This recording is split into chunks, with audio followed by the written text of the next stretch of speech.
ما في شخص في الدنيا أو ما في عذر في الدنيا يخليك تبيع شريك حياتك. عشان أوريكم وأعلمكم شنو معنى أن شخص يبيعك. تعرف شنو يبيعك؟ يعني أنت خلاك قال لك سلام عليكم لا تشوفك عيني، بس أنت فقير تحبه، تشتاق له، تحن له، تحس حياتك ناقصة من دونه، تحس ان في اشياء او الحياة صارت فارغة وهو مش معاك. صح انت اهبل. اياك تشتاق لشخص مثل هذا، اياك تحاول ترجع له، لان حتى الحالة اللي انت تعيشها كشعور وكضيقة وكحنين، هذا نسميه احنا شعور واهم. تكون انت تحت تأثير الشعور لانك تعودت على حالة معينة.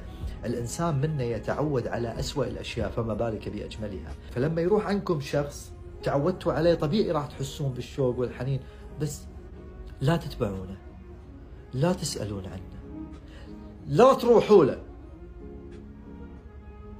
ستوب، وقف، لا تروح. لأن الحب متى ما كان متساويا كان حبا حقيقيا.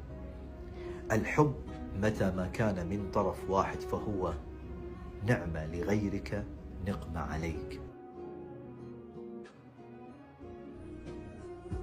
عندما تحب شخص من طرف واحد فهو نعمة له ونقمة عليك. متى ما كان الحب متساويا كان نعمة، ومتى ما كان من طرف واحد فهو نقمة.